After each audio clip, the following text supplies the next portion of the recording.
Is there some service I can do? Yes. You can make a suggestion, following Vibhishana's suggestion, how to cross. And Samudra made the suggestion. Can you fix what's on the screen up here? Thank you.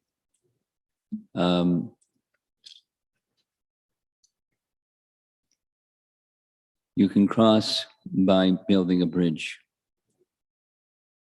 And a bridge made of stone, no less. And so who can build a bridge of stone? But the stones float. And even stones that float, making a bridge out of it, that's really something. But that was his suggestion, and it worked.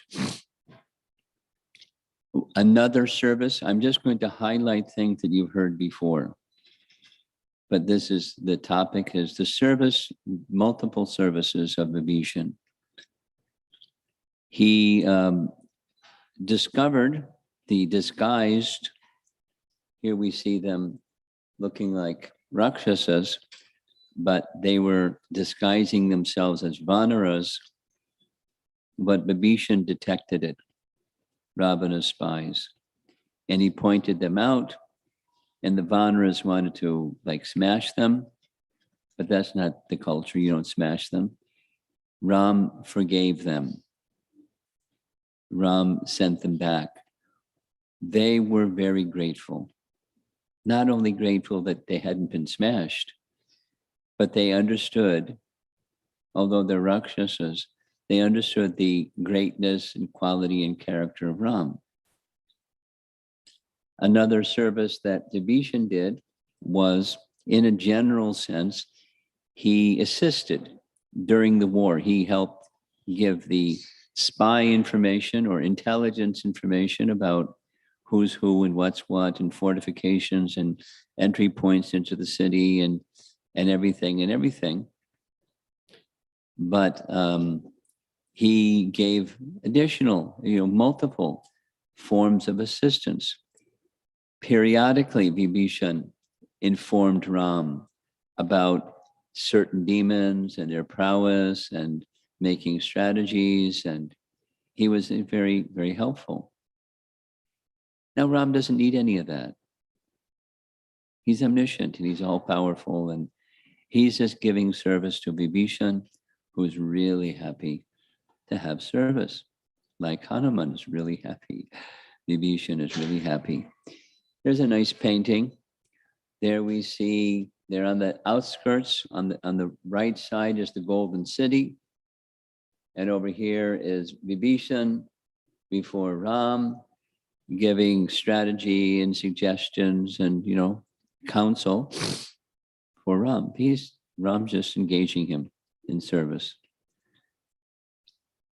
When they reached the shore and surrounded the city of Lanka, by the suggestion of Vibhisana, they surrounded and decided to storm the four gates, because Lanka had, in the four directions, had entrances into the city, the fortified city. Ram decided to stay on Suvela mountain and guide all the activities. Later, he, of course, takes part, but for some period of time, he was supervising and guiding and receiving intelligence and giving direction and coordinating everything. Another nice painting, it probably isn't going to show well. Not bad. There's the Golden City, and there's the Vanaras surrounding on all sides. And up here, this strange-looking person, that's Ravana and his ministers. And when the city is surrounded, you saw this painting before, he's pondering, what's my next move? So he sent his two spies once again to check out the whole situation. with the assembly of the Vanaras. So he sent Shuka and Sarana, same two. These are, I guess, his favorite two. And they were already moved by the graciousness and character and qualities of Ram. And now when they went through the Vanar army, they reported back to Ravana, they're too formidable. There's too many and they're too formidable. Their prowess is, he didn't get the report he wanted. So he dismissed them. He would have killed them if they weren't his favorite spies. So he sent another spy, Shardula. You heard this before. You saw the same image before. And some others. They were sent. What's the strength? This is the standard procedure for warfare, apparently. What's the strength of the enemy's army? And he gave a similar report. But before he gave the report, Sardula was detected by Vibhishan, second time, and Sardula and his associates were arrested. The Vanaras started beating him up. Apparently, they didn't check with Ram first. Ram set them free, and Sardula gave the same recommendation. Mission impossible, too formidable. So Ramchandra wanted his brother's help, the other brother, Kumbhakarna. So there they are with elephants and horses and this and that's and beating on him and blaring sounds in his ear and whacking his body and doing everything. Musicians down here. And finally he woke up and off he goes into battle. Now somehow the images look clearer. They did something. Looks better. Well, that's Kumbhakarna. And he's has a big body. And he starts eating everybody. He was hungry. And the Vanaras, all they have is trunks of trees and boulders.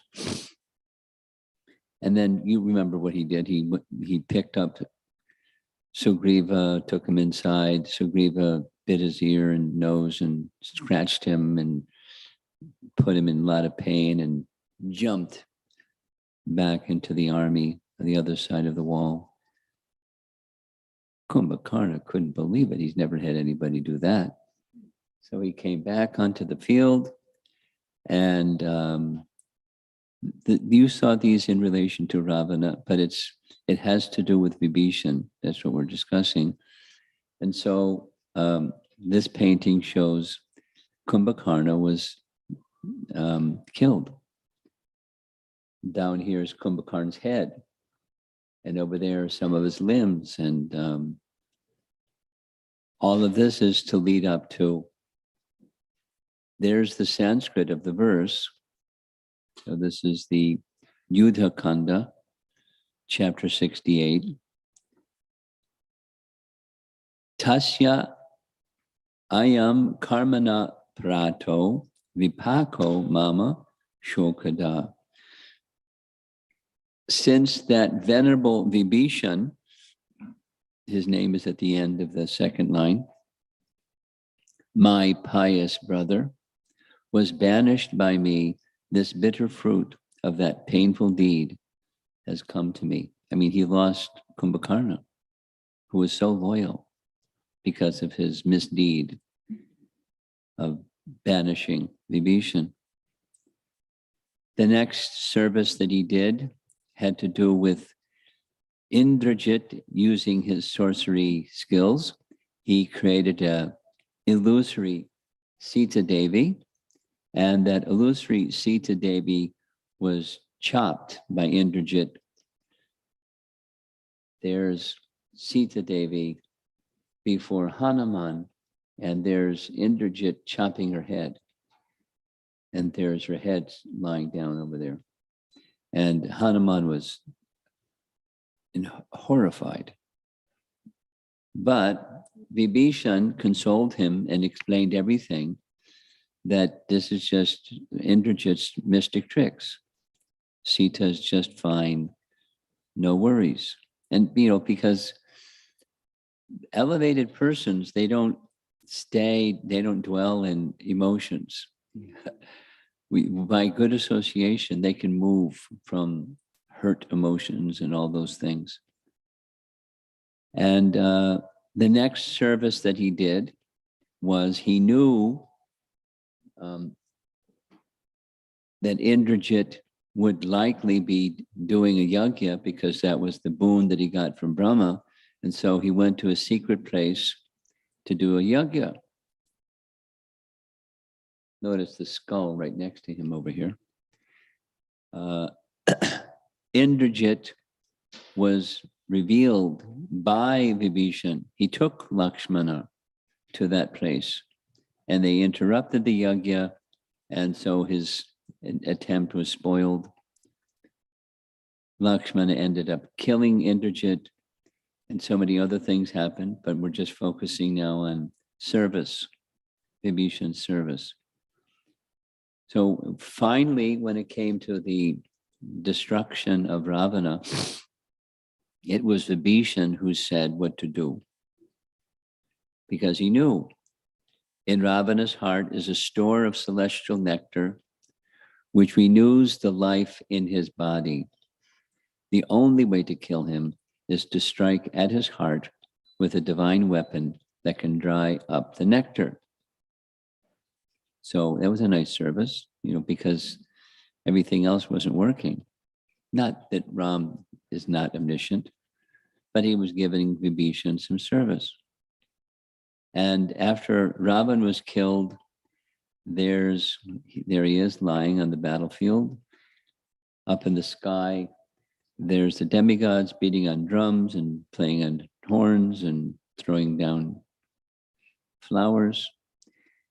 There's Ram and Lakshman, and there's one of somebody's head over here by his feet. Pretty. So the next service was his funeral, because Vibhishan is naturally, it's interesting, although he understood everything was bad about Ravana, and he left him and was insulted by him, etc., etc. I mean, he could have been killed. He would have been killed, except that he was his brother. He felt affection for him. So it's okay if you're a devotee to have affection for someone. And then part of this lesson, for those of you that know elevated devotees and they lose someone that's dear to them, there's a very nice transcendental Bhagavad Gita class that Ram gives to Vibhishan. Now, normally we don't give a Bhagavad Gita class to somebody when it's a family member dies. It's not very sensitive. But if somebody's very elevated, then they can be reminded, or in the proper times, place, circumstance, one can do that. But if you have that opportunity, it's a very nice section, and you can read it to them, or read it with them, or have them read it or something. It's a very, very valuable, much like, Bhagavad Gita is very valuable. It's a really nice section, really nice section. And then he instructs him to perform funeral. Now this is probably going to come out really blurry, but over here is the 10-headed Ravana, and over here is Mandodari and some of her assistants, and they're lamenting the loss of Ravana. There's the funeral, there's fire surrounding his body. I mean, it's clear on my computer, but not so much on the screen. Here's the priests performing the rituals, because even a demon gets rituals. Here's the fire, and Ram and Lakshman observing. And up here is Vibhishan once again being installed. It was already done, now it's being done in Lanka. There's Lakshman performing the ritual, because Lakshman has a service like that. And he's now the king of Lanka, in a very smooth transition, because the loyal to Ravana personalities are dead. And there are others who are loyal to Vibhishan, and they're remaining. So he becomes the ruler. And the next service is Ram. He wants Ram to stay, naturally. Ram says, I have to go. The time is up. Bharata took a vow that if I don't come after the 14 years, he'll kill himself. He'll enter into fire or drown himself in the Sarayu. So I must get back. So can you figure out a conveyance so I can get back? And Vibhishan arranges the Pushpaka Vimana. That's, the artist's intention of showing, because the Pushpaka Vimana is like a city. It's really big, big, big. But he arranges it. He asks, can I go too? Sugriva says, can I go too? And they all board that Pushpaka Vimana. And off they go. Back to Ayodhya, they make a short stop. In Kishkinda, Sugriva says, I want to take our wives. So the wives, everybody piles in. Really big vehicle, it can expand and so forth. Ram comes, Vibhishan is here, and the reception in Ayodhya and the coronation of Ram. I mean, there's many other things in between, but we're focusing on Vibhishan. Vibhishan is in attendance. This is Vishishta doing the rituals for Ram becoming anointed as king. And of course, Hanuman. And the Vanaras are present as well, because Vibhishan is also there. There's a very nice painting. The celestials are offering prayers and showering flowers, and it's a fantastic event. And then we heard at the beginning of Vibhishan's story, it's time to go back. And he's given the deity that was from the beginning of the day of Brahma, given to the Ikshvaku line, or at some point in time given to the Ikshvaku line. And he takes the deity to go to Lanka, but he doesn't make it there, he stops. And that's the conclusion of Vibhishan's service to Ram after he was received and accepted in his shelter taking. And now we're moving on to our next personality. And that next personality is, whoops, what's happening?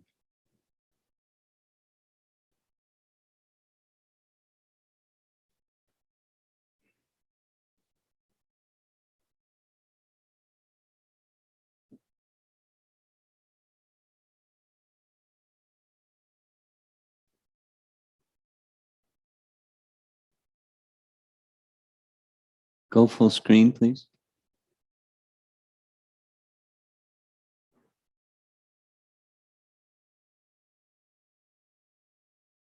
It's not cooperating.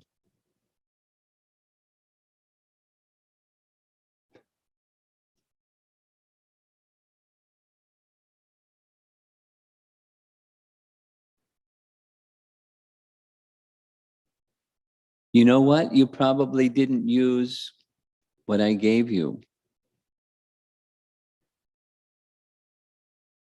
because what it should show is Visvamitra's face.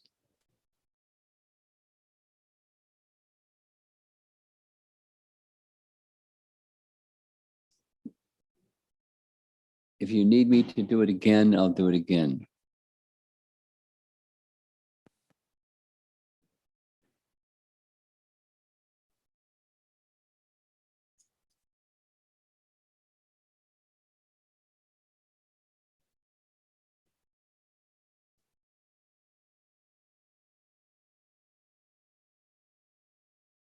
From that USB I gave you, it should say Visvamitra 2.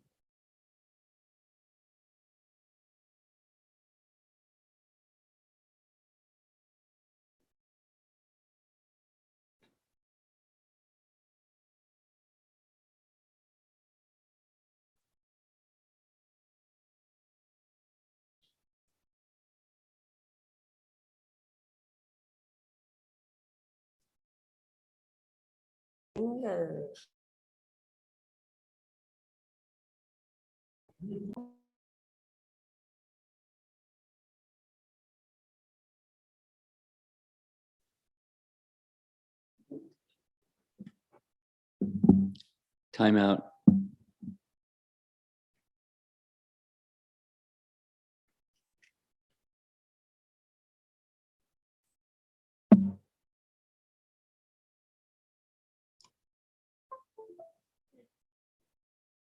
Oh, there it is.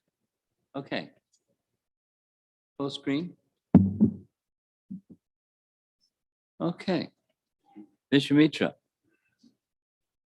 I'd like to introduce you to Visvamitra. Who is Visvamitra? Well, we'll start with the genealogy. And in the genealogy chart, which you'll see momentarily, it's not moving.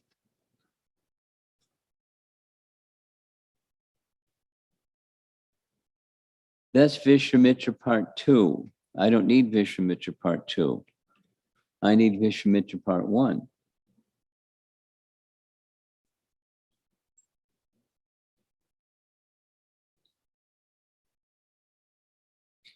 Oh, Govinda.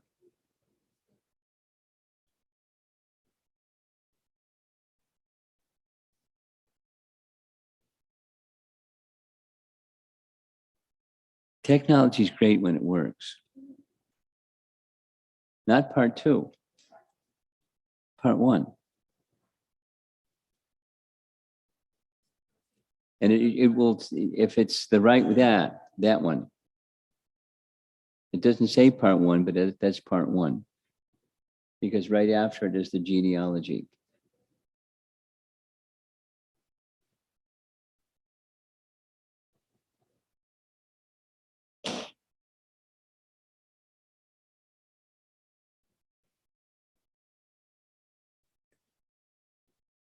You have to have a lot of patience as well as a lot of skill.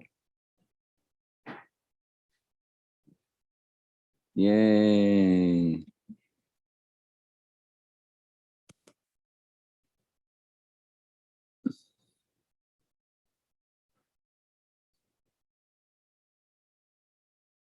There we go. Okay.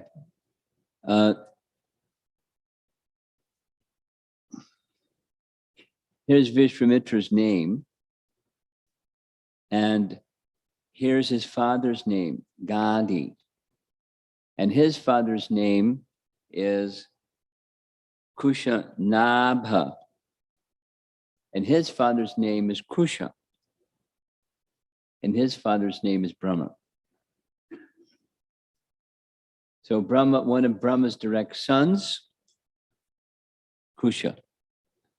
Kusha had 4 sons. And one of those 4 sons was Kushanabha. And Kushanabha had 100 daughters. And there's a nice story about his 100 daughters, which you'll hear later. And a son named Gadi. Gadi. We'll hear that. Visvamitra tells his story. No, Bharadraj tells his story when they enter into Mithila. So we'll hear that in detail. But here's his father, Gadi, and Gadi had two children, Visvamitra, and one daughter, Satyavati. And she married a sage, Richikamuni. So this is a Kshatriya line. So he's a Kshatriya. He started. And what we're going to hear this morning is how he became a Brahmana. Approved Brahmana, approved by Lord Brahma. That's what we're going to be hearing. So once again, he's in a line, he becomes a king, ruling the world. Very powerful king. And Gadi is his father. Gadi passes on the kingdom to Visvamitra Muni. And before he's Muni, he's Visvamitra, the king. One time, Visvamitra was on tour with his, not just, thousands, but hundreds of thousands of soldiers and ministers and elephants and infantry and chariots. And it was a big deal. And he was on tour. And one of the places that he visited while on tour, because he's touring his kingdom, was a place where the sage Vishishta resided. Now, you remember who Vishishta was.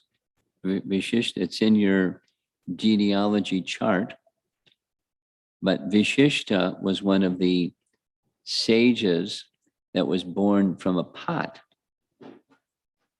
where semen was placed. When two, Mitra and Varuna, saw a celestial maiden, and they became very excited and deposited their semen in that pot. And out of that pot came two sages. One of them was Vishishta. So there's some places that say it was indistinguishable who was the father of the two sages, and other places says Varuna was the father of Vishishta. In any case, he's a sage.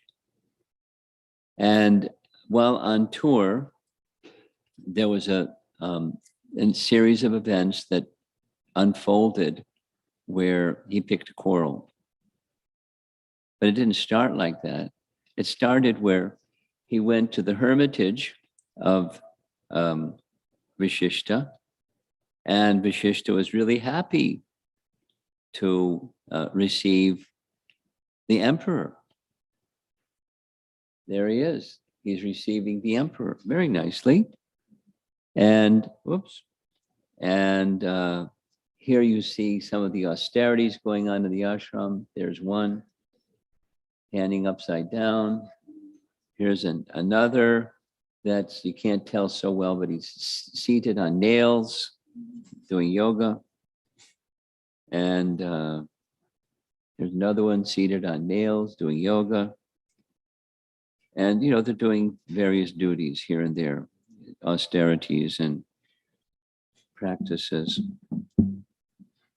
Oh yeah, upside down and hanging above fire.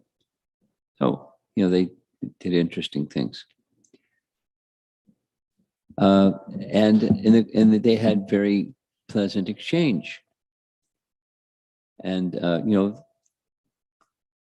one respecting the other in various ways.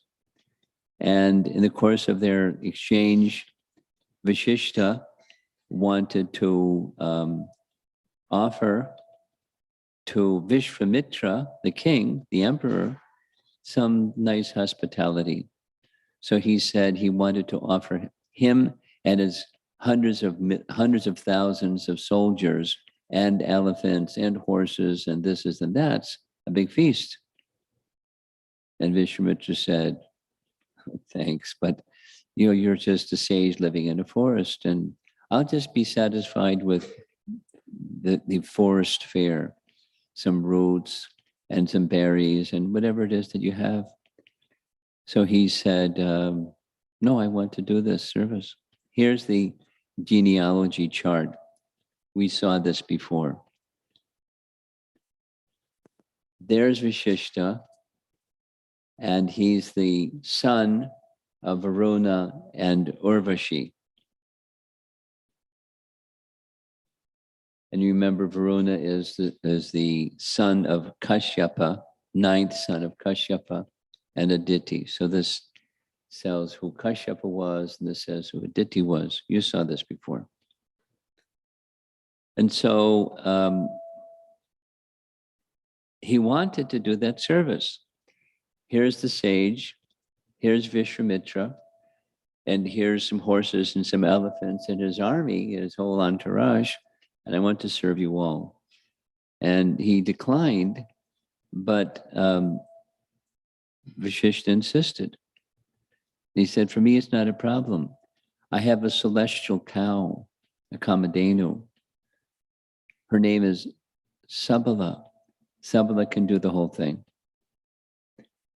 So he agreed.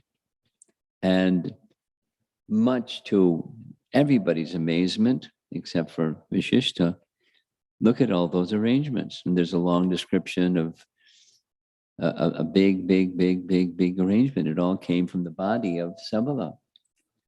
And there's beverages, and there's rice, and there's this, and there's that, and there's the other thing. And they were all fed a big feast, including the horses and elephants. And there's Visvamitra enjoying the big feast. And there's the servers, and they're all doing what we do in ISKCON. They're all in rows, and hundreds of thousands of persons. So Visvamitra got pretty attached to Sabala.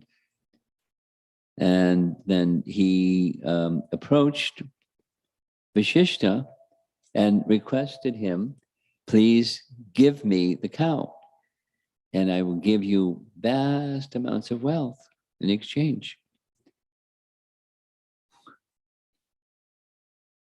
Vishishta is not interested in vast amounts of wealth, and Sabala is not interested in going anywhere. Sabala is attached. So here's another painting. Sabala is pictured over here. Notice this is the same Arabic. They love Ramayana. So there's Sabala, spotted cow. There's Visvamitra with this strap around his knees. And there's the king kneeling before the sage saying, please give me your cow, and I'll give you lots of wealth. And here's another painting of the same. There's the sage, there's the king, and there's Sabala. Sabala got beautiful eyes. But neither was acceptable to Vishishta or Sabala. And Visvamitra lost it. He became really angry. And so he attempted to forcibly take the cow, because he's not used to people saying no. He's the emperor. He's used to people saying yes. When that took place, Vishishta just remained very calm. And Sabala said, aren't you going to do something? And he said, Brahmins are supposed to be very peaceful and not become angry. And so, what am I to do? And Sabala says, just say stop. Because Sabala follows his order. So he called out, stop. And that's all he had to do. And with that, from Sabala's body came unlimited numbers of warriors. And with weapons and all kinds of things. And it kept coming in the hundreds of thousands with elephants and chariots and horses and foot soldiers. And they smashed the entire army of Visvamitra. And then Visvamitra at that time had 100 sons, but they got killed because they wanted to avenge this action to their father. Well, by Vedic mantra, because they attacked him, by Vedic mantra, they were reduced to ashes. And the only person left standing was Visvamitra, his elephants, horses, and this and that, and his sons and his entire force. So Visvamitra was humiliated. Now he was a Kshatriya, he wasn't used to having this happen. So what did he do? He was get back mentality, that's what he did. He wasn't a Vaishnava, he wasn't a Brahmin, he was a proud Kshatriya.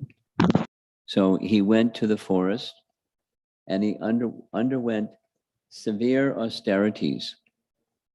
Again, when you see this thing, it means he's on a mountaintop. Oh, there he is up on a mountaintop doing severe austerities for a long time. And he attracted the favor of Lord Shiva. And Lord Shiva said, what would you like? And what he asked for was something material, which Shiva can give. He wanted all celestial weapons, yours and everybody else's, and show me how to use them. Shiva said, so be it. Just by his saying, so be it, there were the weapons and the knowledge of how to use them. And then why did he want that? He wanted to go back and attack Vashishta.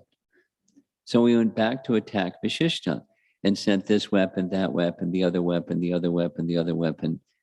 And Vashishta just held out his little staff.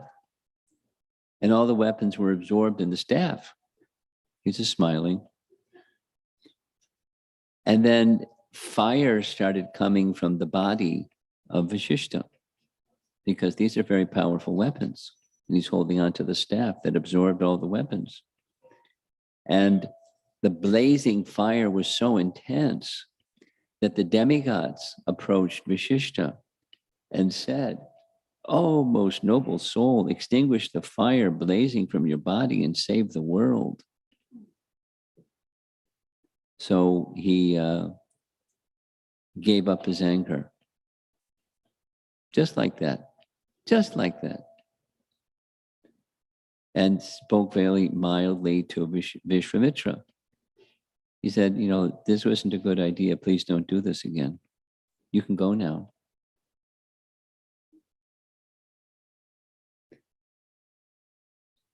So Visvamitra got it.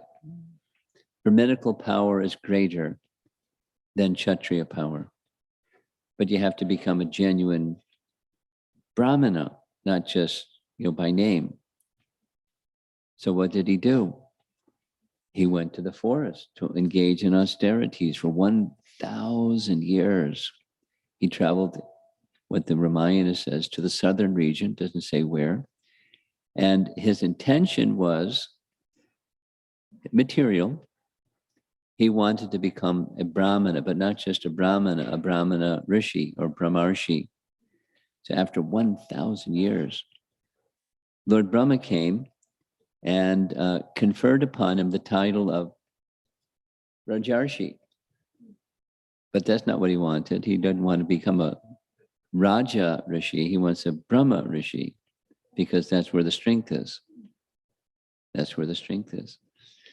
So there we see Indra accompanying Brahma.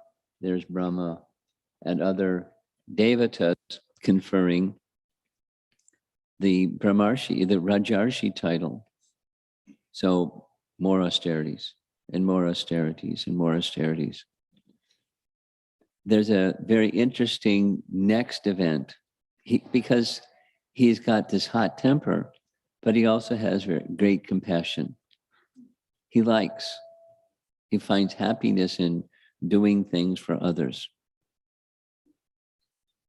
So what happened was, next sequence of events, is there was a king named Trishanku in the line of Ikshvaku.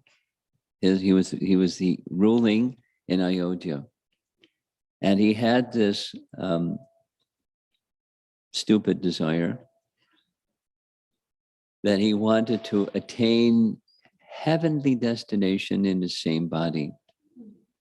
So by this time, Vishishta is no longer living in the forest in an ashram. He was requested by the ruling power in Ayodhya to come and become our chief priest. So Trishanku approached Vishishta in his capacity as chief priest. And he said, can you arrange this for me? I want to attain heaven in the self-same body. And Vishishta was very disturbed. I mean, he didn't do what Visvamitra does when he gets disturbed. He just said, this is, you're not qualified. To attain heaven, it's not just a matter of some arrangement on your behalf. You have to become qualified. So become qualified. But the answer is no. But Trishanku was really determined, and he wasn't submissive to Visvamitra, to Vishishta. He went to Vishishta's sons and said, can you help me? And they were very upset with him. Our father and your guru said no, and you're coming to us? We curse you. And the curse was he would become something. Chandala, thank you. Chandala. So he's wandering around as a Chandala, no longer the king of Ayodhya, but he still wants to attain heaven in his self-same body. You know, some people are really stubborn. So he went to Visvamitra and made the request to Visvamitra, can you help me? And Visvamitra's compassionate, and he also has this competitive spirit with Vishishta in particular. So he said, sure, I'll help you. I'll perform a yajna whereby you can attain heaven in your self-same body. And he invited all the great personalities to come and attend his yajna. The intention of the yajna was to Trishanku can attain heaven in the self-same body, although he was Chandala. There we see the demigods up in the sky checking out this yajna. And some of the sages attended because they were afraid of Visvamitra's temper. They weren't really into it, but they were afraid of him. And the sons of Vishishta didn't come. And then he uttered, I don't have my text in front of me, but he uttered a curse for them. They should become dog eaters for 100 lives or something like that. You've got, don't mess with Visvamitra. So he went ahead with the yajna. And when it came to the final oblations, it was Trishanku, rise into heaven. So there he goes, up into heaven, rising in the self-same body. But when he went up and up and up and up, he was met by Indra, who said, no, you're not qualified. And he sent him back down, head first. And as Trishanku, he was happy for a moment, but then he was pretty unhappy because he's heading head first towards earth. And he called out loud enough for Visvamitra to hear, help, Visvamitra. there's Visvamitra doing the yajna, and there's Trishanku falling to earth.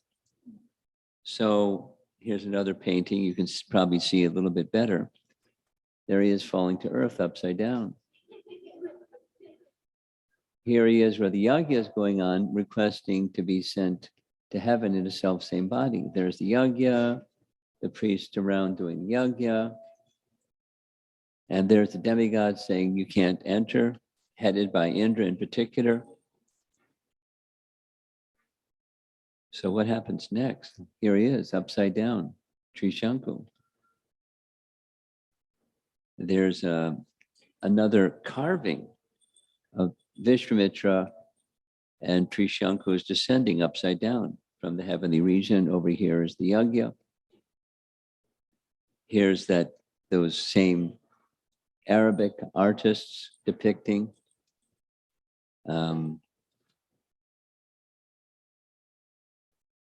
There's Trishanku trying to get to heaven. And there's Visvamitra requesting that he be admitted into heaven. And Indra saying no. So what did Visvamitra do? He held up his hand, said stop. So there he is, suspended in the air, upside down. And there's Indra saying, you're not qualified to enter. So then Visvamitra made a request of the demigods. Please allow him. He continued with his, austerities and this and that. There's upside down Trishanku. And they requested, I'm just going to create another set of heavens. So please allow him to remain in this other set of heavens. They consulted amongst one another and, you're as powerful as Brahma. Who can create heavens? Brahma can do that. But Visvamitra is really powerful. So they said, okay.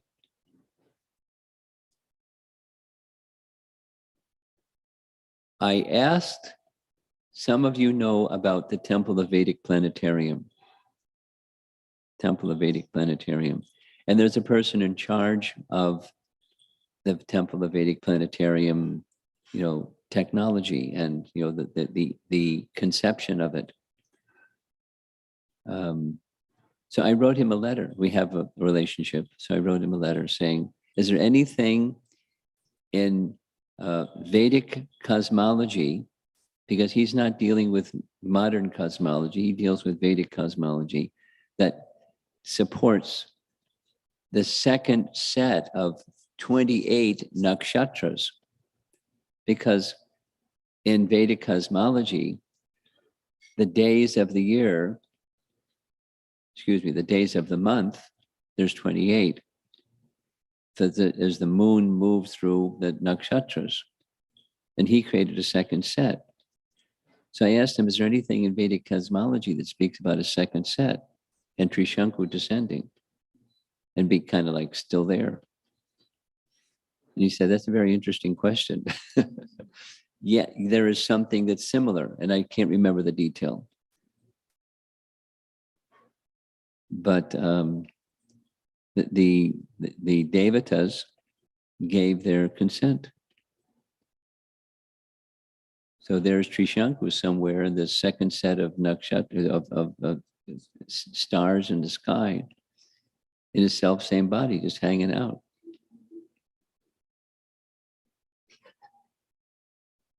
Now, to do all of that expended enormous amounts of the pious merit that accumulated by Visvamitra through his austerities.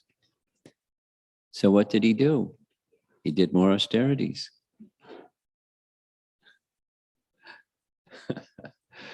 And the next set of austerities got used up in relation to the next event where there's a king, Ambarish.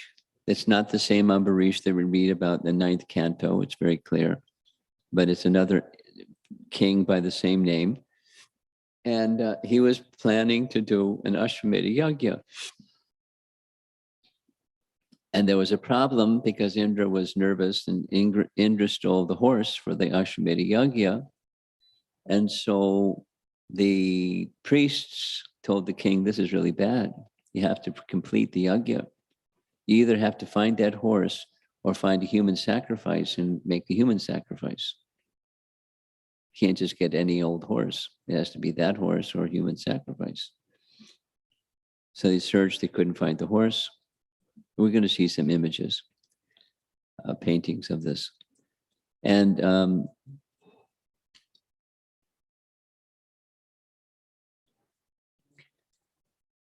so what to do? The king sent his ministers and assistants, go find a human sacrifice. So they went here and there.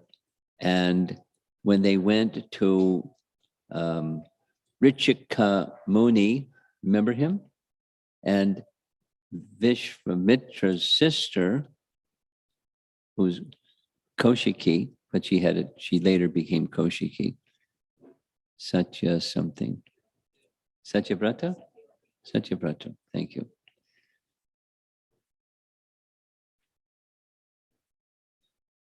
There was 3 sons, and he was the middle son was Shuna Shepa, and he wasn't favored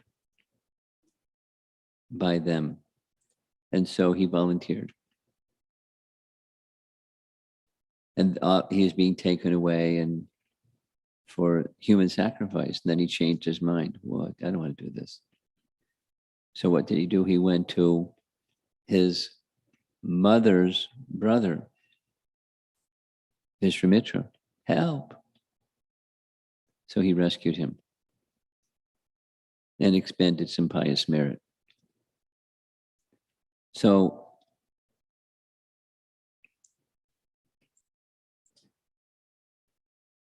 here's the king, Ambarish, and he's preparing for a horse sacrifice, but the horse is stolen by Indra. And so he's told by the priests down here what he's got to do. You have to find a human sacrifice or find that horse. He couldn't find the horse. Here's a closer up image of the same thing. And got to find a substitute. So that when they went to Rishika Muni's ashram, this Sunakshepa volunteered, but they got as far as Pushkar on the way back to the king's kingdom, and he had a change of heart. So it just so happened that Visvamitra, much to his delight, was in the same place in Pushkar. He was engaged in asceticism. So he went to Visvamitra and said, help. So Visvamitra had 100 sons, and Visvamitra asked his sons, please one of you volunteer. And they said, what?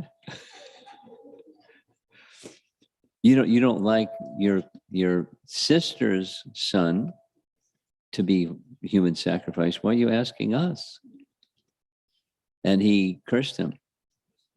You become dog eaters for 1,000 years. Don't mess with Visvamitra. And so he made a solution. Here's 2 mantras, one to Vamanadev, one to Indra. And when you recite these mantras, when it's about to be the human sacrifice time, everything's going to be nice. Don't worry. And he had faith. And sure enough, that's what happened. So what happened was, at the right time, he said the mantras. And doesn't say how it got worked out, but it got worked out. So the yagya went forward, and his life was spared. And Valmiki Ramayana says, afterwards, he went forward, became a self-realized sage. He became known as Deva Rata, and he gave transcendental teachings throughout the world. to help unfortunate persons become fortunate. So it was a nice service and it had a good outcome. But he just used a whole bunch of austerities, cursing his 100 sons to become dog eaters for 1,000 years.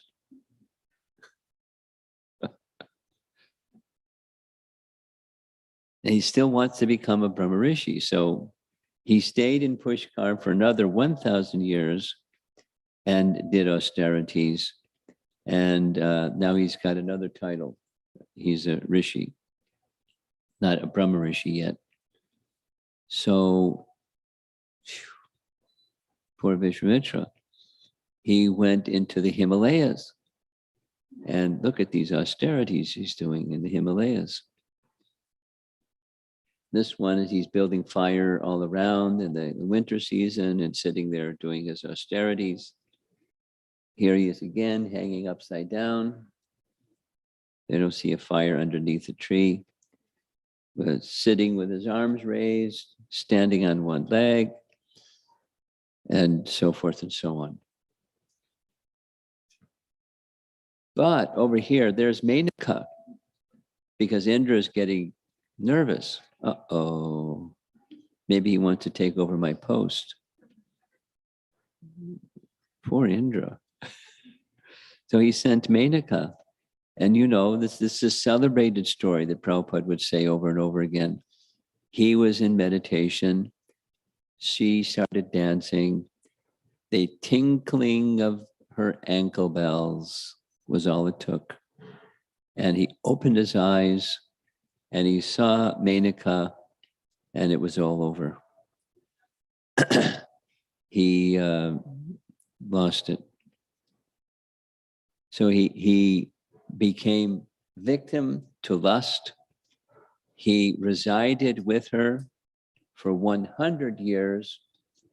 And she was really concerned when he changed his mind. I don't want to be with you anymore. But he parted in kind terms because he understood it was his mistake, not hers. She was sent by Indra, but he got distracted from his austerities and meditation. So now he goes into the Himalayas again by the side of a sacred river that was named after his sister, or his sister became a sacred river, one or the other. And another 1,000 years, he became a Maharshi. He's got different titles, but it's not the one he wants.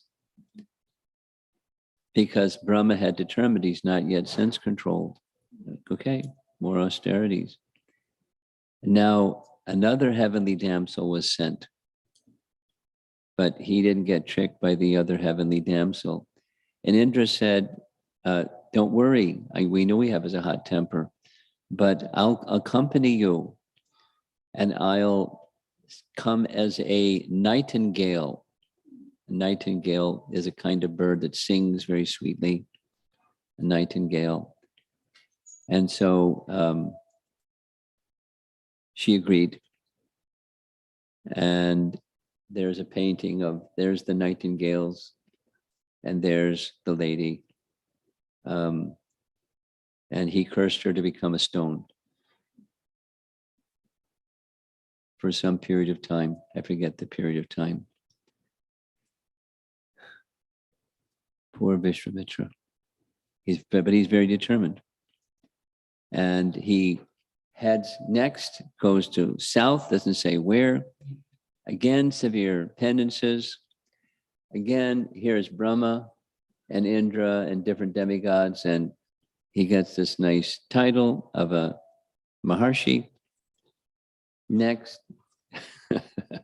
2,000 years, more asceticism. The demigods say, give him a break.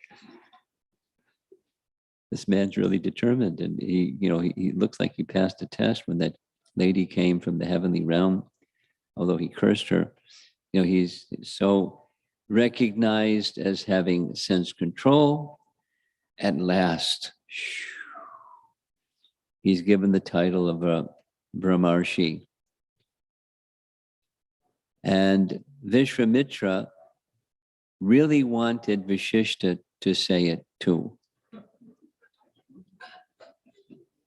You know, it was in the competition mode, but he wanted acceptance. That's another material thing. And Vashishta was very happy. He accepted him. So now he's happy. Now, there's lots of conversation in between. I'm doing this a little bit differently because everything's taking so much time. And I wanted to move on with our subject because it looks to me like, I'm not certain of this, but it looks like I'm not going to finish the personalities of Ramayana during this weekend. So it looks like we'll have to have the evening classes for the next 4 days or something like that, continuing and completing. So I went a little faster today than what we've been doing, but there's a reason for that. It's now 8:45. We can have some discussion. And in the session after breakfast, this is what we'll be discussing. And it's very, very wonderful. He moved from a position of now being a Brahmana, not just a Brahmana Rishi, to a pure devotee. And that, you know, it very much connects with the message of surrender, the message of Ramayana. Because up until now, it's like, I do to get, you know, it's fruitive. Now one can become a Brahmana that's not a Vaishnava by cultivation and, you know, austerities and controlling the mind and senses and other things like that, which are essential to become Brahmanically qualified.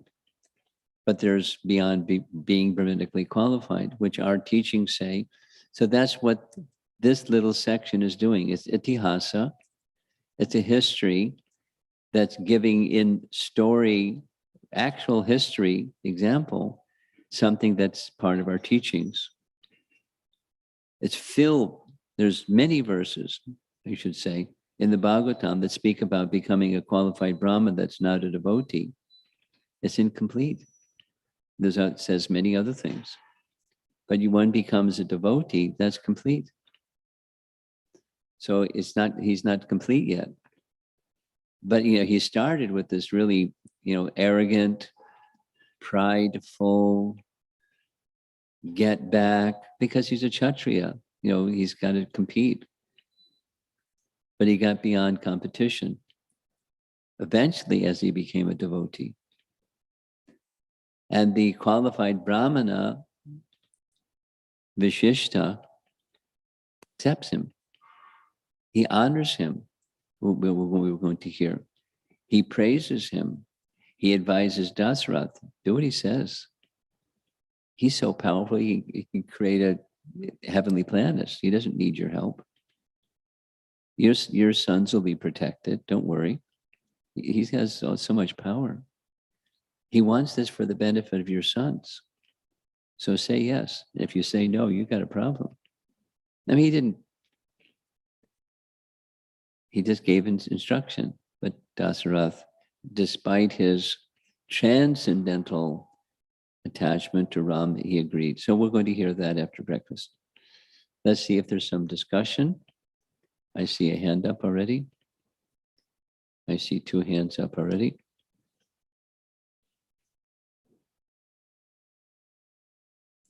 Put your hand up again.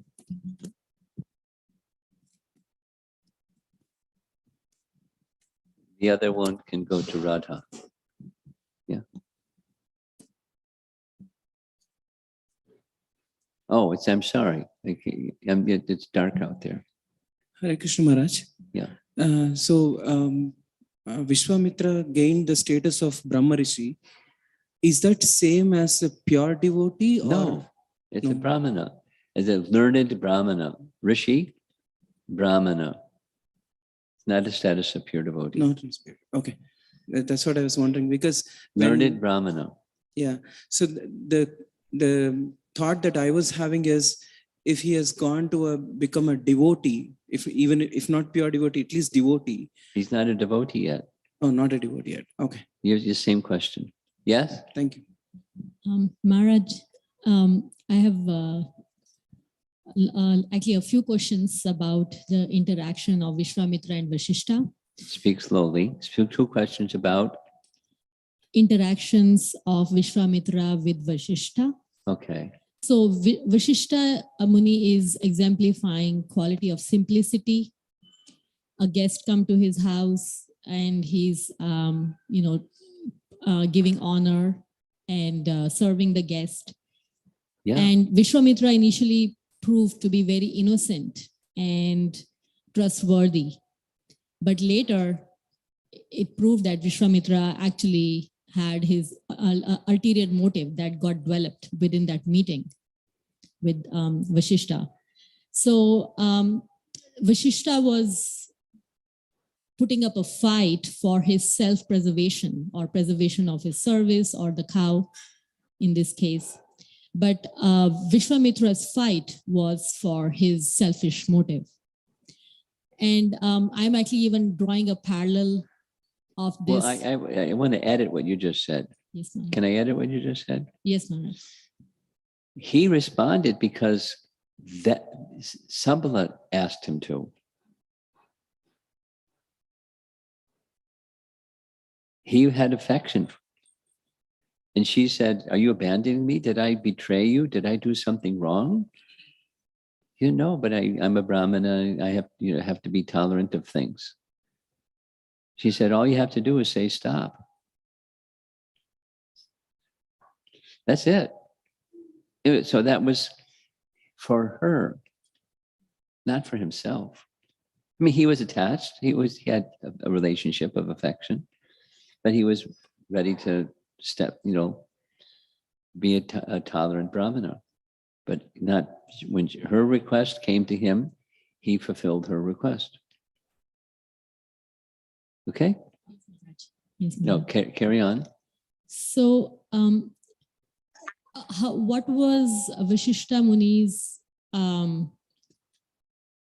or maybe let me put it this way, like Vashishta Muni would be now kind of, he's always eyed on by Vishwamitra and now kind of could feel anxious by Vishwamitra Muni's next step of expression of his envy towards him.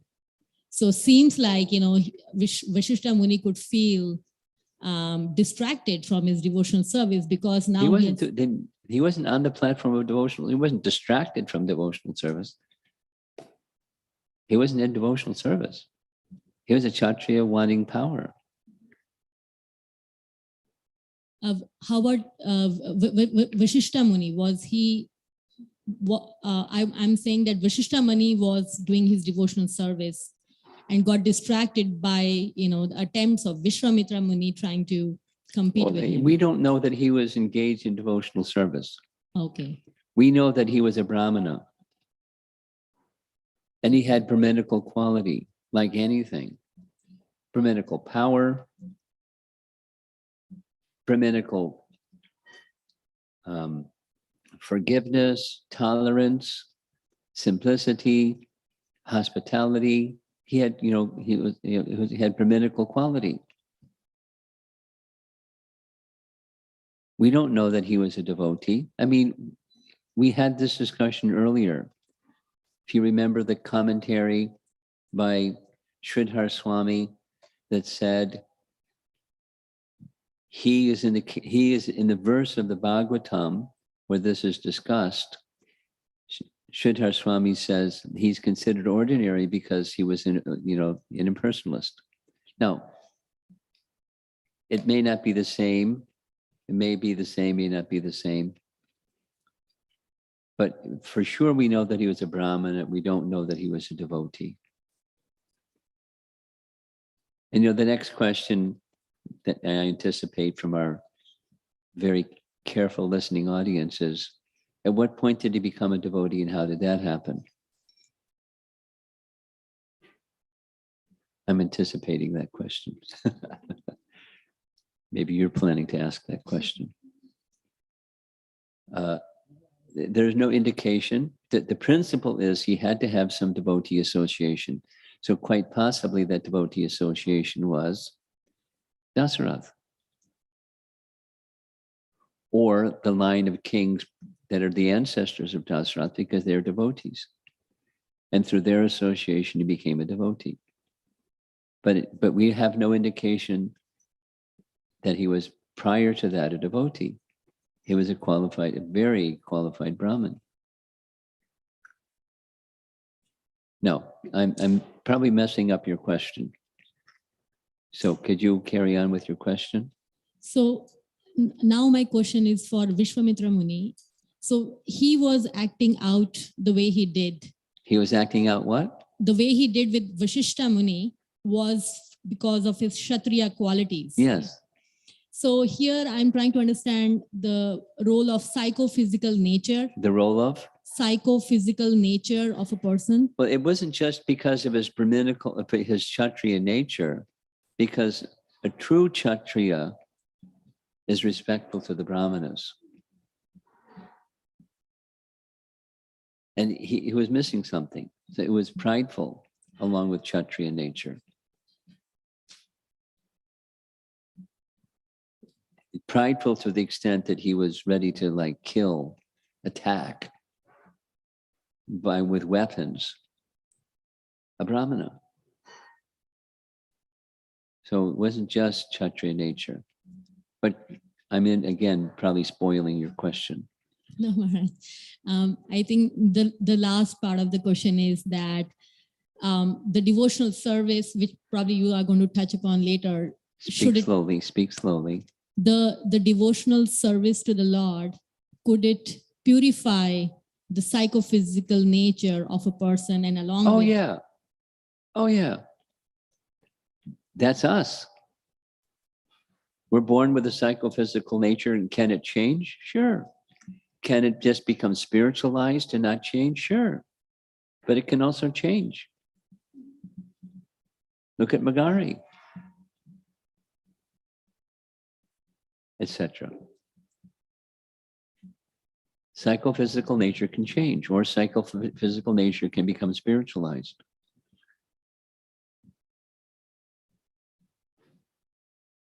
Does that answer your question? Thank you, Maharaj. Okay. Thank you so much. Hare Krishna Maharaj. Thanks for the nice class. Learned a lot of things.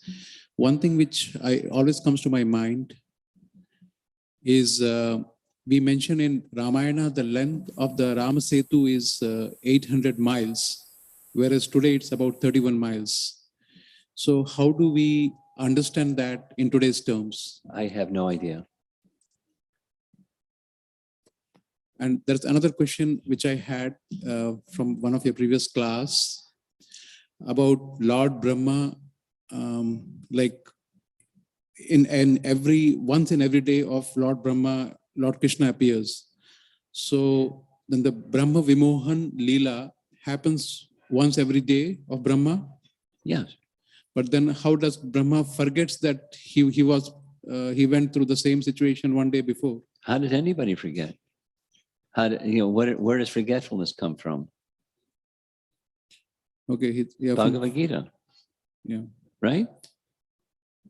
Sarvasya chaham radi sanivishto mataksmatir gyanam apohanam cha. That's how it happens. Okay. Thanks, Maharaj. That's pretty much. Now, if you can ask your scientist people, and they may speak about continental drift, like why 800 miles became 31 or whatever it is.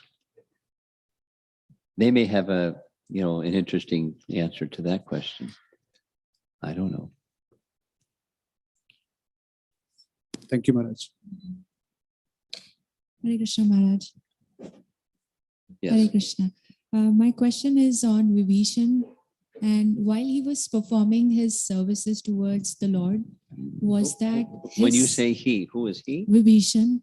Vibhishan. Why is he? No, I'm asking that when he was performing these services Yes. towards crossing the ocean and multiple other services for Lord, Yes. was that Lord facilitating the devotional services using him as an instrument, or was it Vibhishan actually providing all that intelligence? Well, this is the way that you're phrasing your question is not a free will question, but it's a free will question. Free will is, here's Vibhishan, or here we are, and someone that's not us, someone that's situated in the internal potency. Are they simply like a pawn on a chessboard being moved by the Supreme Lord according to the Lord's will? Or is there some free will happening in the case of Vibhishan, and he desires, and it's just his own intelligence, and Krishna gives him the ability, etc., etc. Is there free will operating with a pure devotee like Vibhishan? I mean, that's not the way you're wording it, but it seems like that's what the question is. Is that the question or no? I was not thinking about the free will aspect here, but it's a good point to reflect. But what I was trying to ask is, was that Vibhishan actually doing this out of his own, intelligence, providing all that information But the to Lord? intelligence is given according to desire.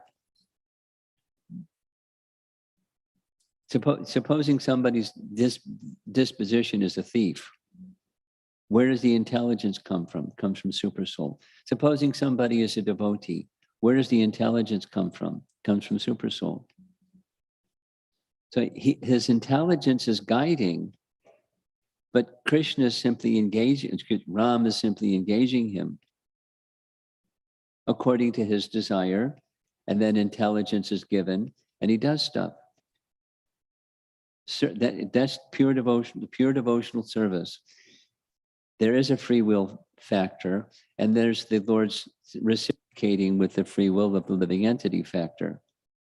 And then here's a big Leela, because there's, Krishna, this Ram is giving him intelligence to do stuff, but he has a desire to serve. And he has, a certain nature. He knows about the Rakshasas, he knows about Indrajit, he knows about his sorcery, he knows about his yagya thing, he knows that, so Ravana has, this neck, he could have said that way back when. Why did he wait until, the last minute to say it? Intelligence is given by the Supreme Lord according to, so it's a reciprocation, it's a devotional service is a give and take. It's a relationship. According to the Lord's plan, it took place later.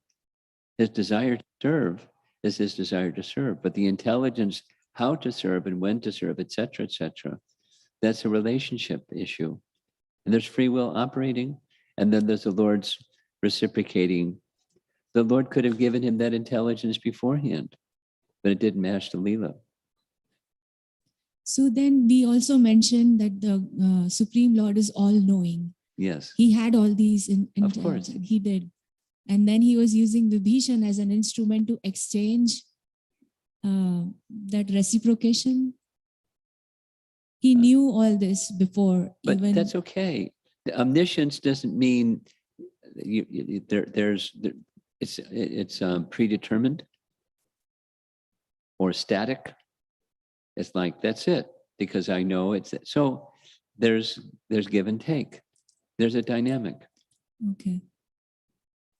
Is that all right? Yes. Thank you. Well, Very much. I was just thinking something else as you were speaking.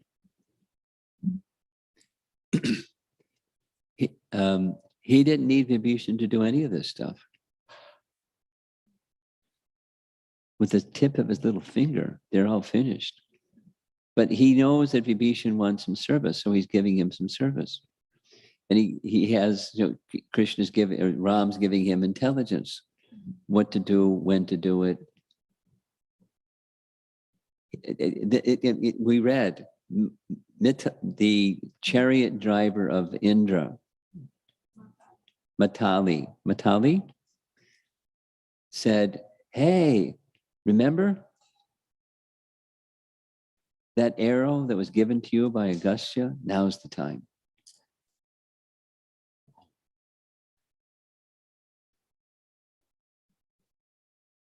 And it doesn't need a weapon.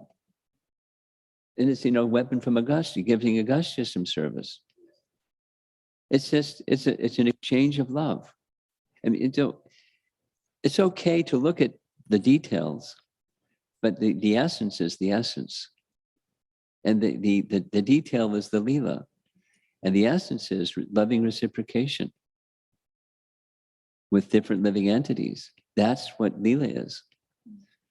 This one, that one, the other one, a big orchestra. And Ram is omniscient and all powerful. He doesn't need tuba player and violin player and piccolo player, and doesn't need musical instruments and musicians. But he engages people. And it's souls that have an opportunity for loving service for his devotees. And that there's opposition for devotional service. So he can remove the obstacles, but he gives them some opportunity to assist him.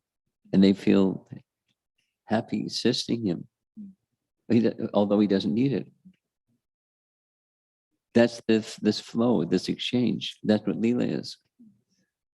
Step back and, he doesn't need anything. Like Hanuman said, there's no question of separation from Laksmana. And that separation from Laksmana was at the very, very end. You know that. Death personified came and said, if anyone interrupts our discussion, you have to kill them. Sure. Lakshman came in because Durvasa Muni came to town and he wanted to speak to Ram right away. So he interrupted. And Ram said, the death personified, said, you have to kill him. So then Ram said, I can't kill you, but banishing you is according to scripture, is equivalent. So he banished Lakshman, and Lakshman left. We'll hear at the end, the final with Lakshman. So, but there's no question. So Hanuman said, there's no question of separation from Lakshman. There's no question of separation from Sita. Then what was it? It's a lila. So it's the same with your question. Vibhisana, it's a lila. He's got he wants to serve. Ram accepted him. He's engaging him in service. He can do all these things. Finish Indrajit, finish Ravana, destroy the universe, create a duplicate, fresh one.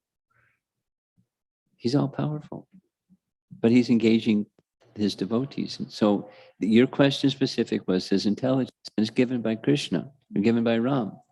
How to do, when to do, what to say, the way to say it.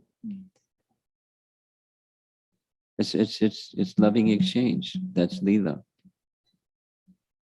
It's stimulations of love for his devotees. And what about us? We're being stimulated just by hearing because it's the same transcendentally. Thank you, Guru Maharaj. I have a follow-up, but I'll take that offline with you. Okay. Sanjaya. Hare Krishna Maharaj. I would like to say that seeing all the stories of Ramayana and other stories where great personalities undergo such severe austerities to achieve material gain, makes me very happy to be a devotee that just by chanting, by sadhu sangha, by following your rules and listen to your teaching, makes it so easy to have Krishna within, Krishna as the highest objective that one can reach within our reach. So this is so nice that Prabhupada came and gave us such easy way. Yes. And I'd like to add, when Prabhupada would speak about this, he would say the same thing. In previous ages, it's impossible. We can't do what they did. It's impossible. It's not possible. Therefore, Lord Chaitanya made it very simple. And then he, 1, 2, 3, chant Hare Krishna, and your austerity is follow the regular principles, because they're the foundation for sinful or the absence of sinful activity. And there's other things that we observe, cleanliness, etc., etc. Those some persons consider austerity, but for one who's properly situated, it's austere to not be clean. So he made it very simple. Mercy of Lord Chaitanya. Here it is. And you get the highest thing? Sure, highest thing. Now, there's sacrifice involved, etc., etc. You know, to be steady in the age of Kali, there's some sacrifice required. But it was sacrifice for a good cause. And the highest attainment, that's Lord Chaitanya and Lord Nityananda. So how are we doing? Someone else has a microphone? I thought so. I'm sorry. I saw a small hand in the back and I thought it was you, but it was Mom. Go ahead. So Trishanku, he got cursed to be a Chandala? Is that what you said? Like a person that's a Shudra. Can you speak right into the microphone? Hold it like this. That's good. Try. Yeah. See what happens. So Trishanku got cursed to be in a bad form, right? To be in an ugly form. Yes, he Yes. was. Thank you. But why did he still want to go to heaven? Because he's in the bad You have to form. ask him. He just had, he was a stubborn guy. The main I want. Let me ask you, when you want something, why do you remain stubborn? You want. That's happiness. You want. And it was material. It wasn't spiritual.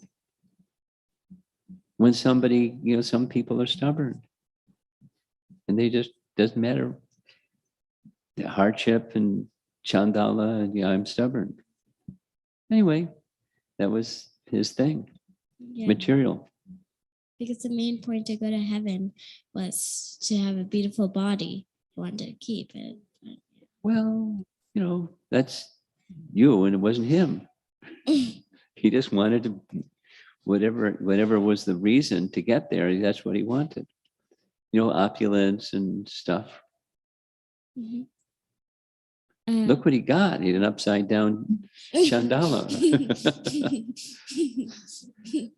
A reasonable person would say, oh, come on, Trishanku. Anything else? But I think That's it? Raju has a question. Okay. Back here. Oh, you have something? Okay, go ahead. Hare Krishna Maharaj, so how did Matali know that Agastya gave Ram the celestial? Somebody told him. I don't know who told him, but somebody told him. Maybe Indra told him. I don't know. Okay. Hare Krishna. Where's the other microphone? Okay, go ahead. Hare Krishna Maharaj. I just wanted to know, what is the mood of Vibhishana's devotional service? The mood of Vibhisana in devotional service is your Yes. question? Yes.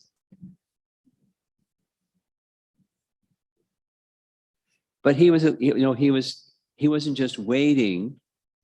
He also was very proactive. But the mood was service, whether please ask me whatever it is you like and I'll see if I can carry it out. Or I see that there's a need, Ram has a need, or Ram's devotees have a need, and let me see what I can do to facilitate that need. But it's the mood of service. He's a servant, Dasya. That was his mood. Okay? Just one more question. Sure. Is it fair to say the pinnacle moment of Ramayana is Vibhishana's surrender? Oh, Right, yeah. Right. That was our starting point the very first day. Yes, Maharaj. So, did any transformation happen to Vibhishana, like before surrender and after surrender, and in Well, terms of the mindset? transformation was he was freed from Ravana's horrific association, but his heart didn't change. He was virtuous from the get-go, and his father's association. He was virtuous, but he was relieved from that association. So that was the transformation. And one can only imagine being in Brahma's association, he felt something. But it's just confirmation. It's like anticipating meeting and then meeting. That kind of transformation. But his heart was oriented the same, unchanging. Thank you. Thank you.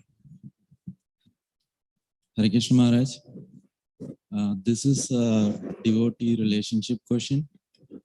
With Sugriva, we saw that due to traumatic events with Vali, his vision with Vibhisana is colored.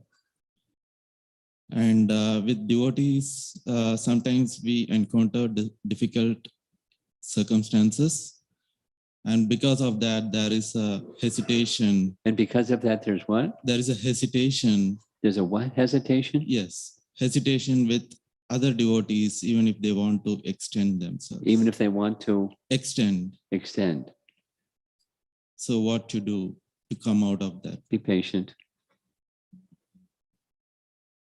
I mean, go to those 18 principles of surrender, and the answer is there. If I'm here and I want to be there, I have to be patient, and then depend upon good association to gradually, sadhu sangha, to rise above my limitation and continue to be patient and stay focused on where I want to go. And you cultivate qualities like the sadhus, and you'll get there by association and service.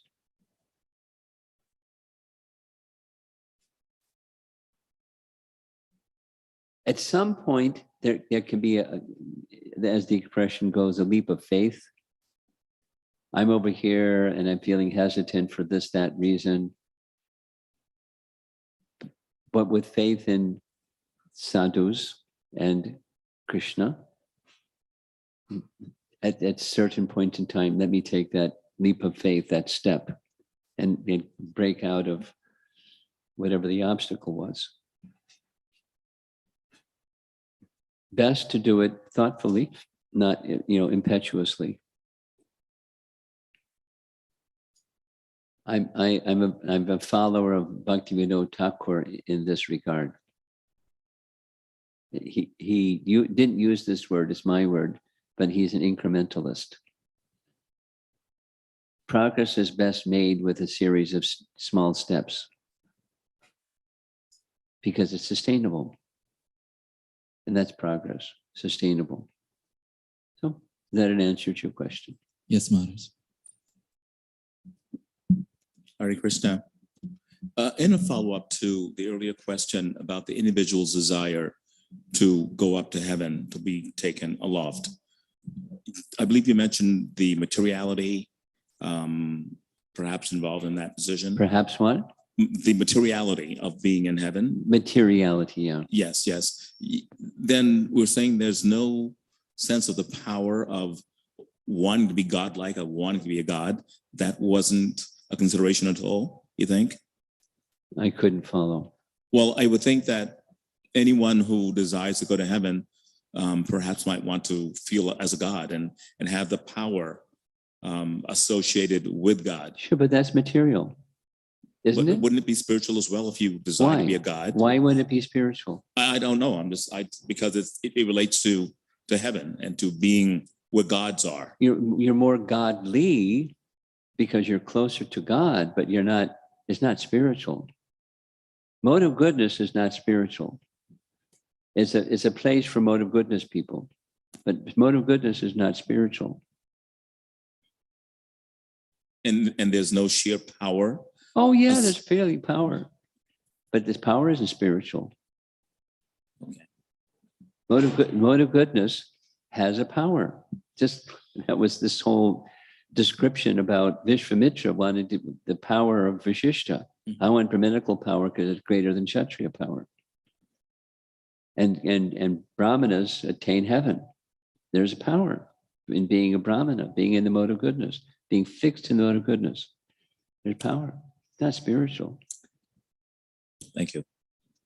Knowledge, all the other characteristics of the mode of goodness. Not spiritual. It's closer to, but it's not spiritual. It's like the Bhagavatam example is like dry wood is not fire. Within dry wood, fire is stored, but you can have dry wood and you don't have fire. It's stored. You're closer to a fire because if it's wet wood, it's going to take a while to dry it out before it'll burn. But spiritual is when there's fire, or the fire of devotional service. Brahminical or heaven is not per se, spiritual, and everything that goes with it. The opulence, there's opulence in the kingdom of God, but it's not the opulence of heaven. The opulence of heaven is greater than here.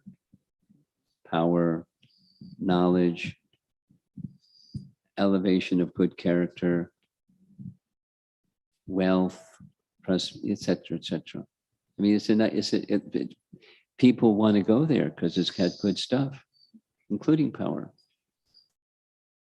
It's material. Someone else has a Hare microphone. Krishna Maharaj. Hare Krishna Maharaj. I think we'll make this our last question because of time. Yeah, there are 3 questions, so we can have one last. After the session, Paramru Prabhu and Mataji can have an online later. No, how about we would do it after breakfast? After breakfast, yeah. Okay. Hare Krishna Maharaj. This question is regarding Vishwamitra's austerities. So Vishwamitra, he was performing austerities and he was elevating himself from the Bhuloka to different platforms, Maharshi and Brahmarshi. Different titles, yeah. Different titles, Maharaj. So in the similar way, Dhruva Maharaj also performed austerities. Yes, and he did. He did it only for 6 months and he got mercy of the Lord, direct darshan, or he got blessings of the Lord directly. So in these 2 cases, what is the difference, Maharaj? Oh, big difference. Mm-hmm. Big. Here's 2 big differences. From the get-go, Dhruva was told by his mother, take shelter of Vishnu. That was his core objective. He had some material desire, big time material desire, Vishnu. That wasn't Vishwamitra's objective, Vishnu. And another was Narada Muni's association. Narada is the empowered representative of the Supreme Lord, Shakti Vaisha avatar, empowered fully with the Lord's Bhakti Shakti. That's not what happened to Vishwamitra. And therefore, he got Vishnu. And he got his kingdom, but he got freed from that desire. That's not what happened with Vishwamitra. So is that the desire, or is that, yes, there is material. a guru? It's the same, it's similar to the previous question about it. It was material. Being a Brahmana is material. If he stops there, now it doesn't mean that devotees shouldn't aspire to become pure and etc., qualified with knowledge and clean and, capable of controlling the mind and senses, and devotees should, because that will help them get closer to pure devotion. But without the pure devotion is material. That's a very clear understanding in the Bhagavatam. So that's as far as he got. Now, after breakfast, we get to part 2 of Vishwamitra. He goes all the way. He becomes the perfected Vaishnava. Thank you, Maharaj. Hare, Hare Krishna. So we can again meet around after 40 minutes or so, around 10:10. Good. See you then. Hare Krishna. Srila Prabhupada ki jai. Online devotees, if you can please send your questions so that we can start with your questions after the breakfast.